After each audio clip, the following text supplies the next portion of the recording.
Rwanda Ministry of Local Governance Kigali kuwa 22 z'ukwezi kwa 8/2024 nomero 0753 akanyerezo 0701 bwana madame umuyobozi w'akarere ubwo ni bose n'uturere twose kwa 30 bwana madame umuyobozi ishinga bikorwa w'akarere bose impamvu gusaba ihagarikwa ry'imiryango ishingiye ku myemerere idafite ubuzima gatozi bwana madame umuyobozi w'akarere bwana umuyobozi ishinga bikorwa w'akarere shingiye ku ibaruwa y'urwego rw'igihugu rw'imiyoborere AHGB yo ku itariki 22 z'ukwezi kwa 8/2022 shingiye kandi ku isuzuma ry'ibikorwa ry'imiryango ishingiye ku myemerere irimo gukorwa mu gihugu hose guhera tariki ya 28 z'ukwezi kwa 8/2024 mbandikiye iyi baruwa mbasaba guhagarika imiryango n'ibikorwa ry'imiryango iri ku mugereka w'iyibaruwa n'indi yose ikora itemewe n'amategeko aho yaba ikorera hirya no hino mu gihugu hose. Iri tangazo rishyizweho umukono na Minister Musabyimana Jean Claude bimenyeshejwe Ministeri muri Presidence ya Repubulika, Ministeri y'Ubutabera, Intumwa Nkuru ya Leta, Ministeri y'Umutekano mu gihugu, Umunyamabanga wa Leta muri Minaloc, umuyobozi w'urwego rw'igihugu rushinzwe imiyoborere, umuyobozi mukuru wa polisi y'u Rwanda, umunyamabanga mukuru w'urwego rushinzwe ubugenzacyaha RIB n'abaguverineri bose bagize guverineri z'iki gihugu zose.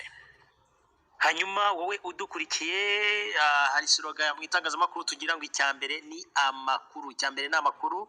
Reka nkubwire ngo uze kudukurikira utega amatwi neza witonze urebe kuri uyu mugereka w'ibarwa niba urusengero rwawe ruherereye muri uyu mugereka, ubundi utangire ushake undi muryango uwo ari wo wose wakwihuza nawo ukajya usengeramo.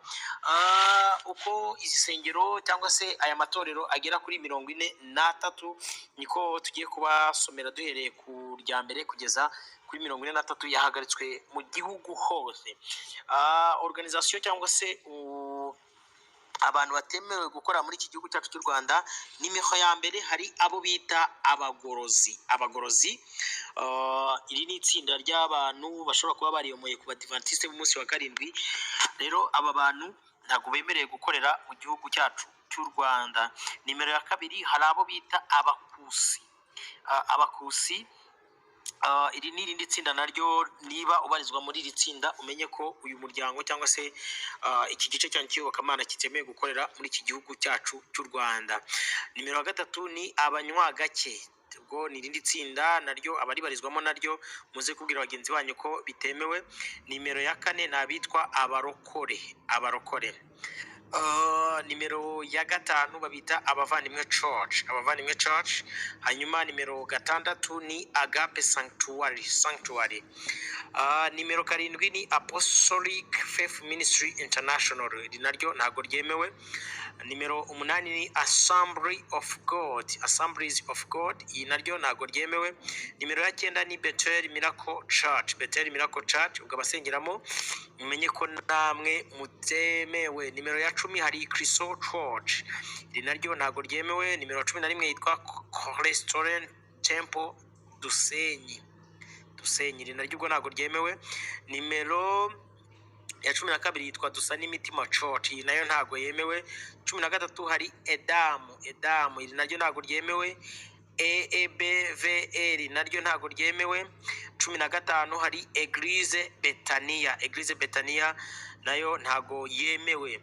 Nimero ya 16 hari Future Bright Spark Church, iyi nayo ntago yemewe. 17 handitse ngo Gofa Church ubuhungiro, abantu mwese musengera muri iteraniro cyangwa se muri itorero namwe mwumve ko mutemewe. 18 hari Hope Provision Center Church, iyi nayo ntago yemewe. Number 19 it was Hosiana Bible Church, iyi nayo ntago yemewe. Number 20 is Independent Evangelical Lutheran, nayo ntago yemewe, abayisengeramo mumenye ko bitemewe. Hanyuma nimero ya 20 ni Independent Evangelical Lutheran Church Congregation Rwanda ILRC. Hanyuma 21 yitwa ihema ry'amahoro. Abantu basengera mu ihema ry'amahoro namwe mumenye ko mutemewe gukora muri iki gihugu cyacu cy'u Rwanda. Nimero 22 yitwa International Pentecost Ministry. International Pentecost Ministry nayo ntago yemewe. 23 haraza intumwa n'abahanuzi. Itorero ry'intumwa n'abahanuzi namwe ntago mwemewe. 24 bitwa intwarane. Iri ni itorero rya 24. Hanyuma 25 hari isoko ibohora namwe mumenye ko mutemewe. 26 hari isoko imara inyota, iri naryo ntago ryemewe. Nimero 27 yanditse ngo ivugurura n'ubugorozi iremera. Ivuguruza n'ubugorozi iremera, iri naryo ntago ryemewe. Joy of Salvation Church nayo ntago yemewe. Liberty Bible Church nayo ntayirimo. Life in Jesus Christ iyi nayo ntayirimo, ni 30. Hanyuma Lutheran Mission in Africa iyi nayo ntago yemewe. Philadelphia Church ntago yemewe. Principle of Holy Spirit Church iyi nayo ntago yemewe. Promise Life Covenant Church nayo ntago yemewe. Redeemed Baptist Church nayo ntiyemewe. Reformation Christian Church nayo nuko. Salvation Church ntago yemewe. Isima Religion and Culture nayo ntago yemewe. Ari Organization for Rwanda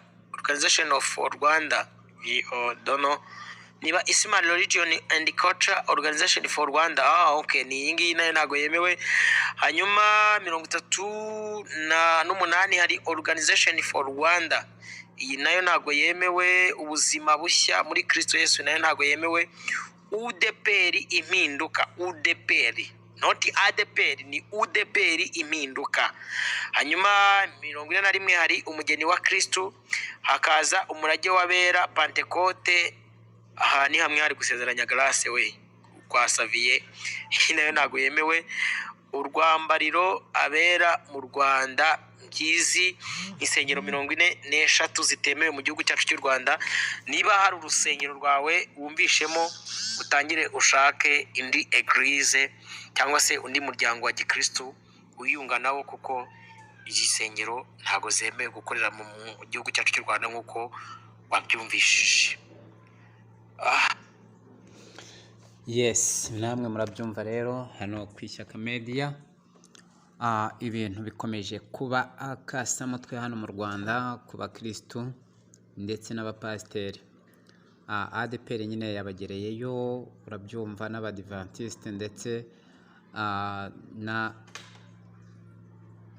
ndetse n'andi matorero hirya no hino. Urumva nyine yakomeje kugenda akurikirana ya matorero cyangwa se ya madini, agenda yiyomora ku yandi matorero, akagenda agashinga amatorero hirya no hino.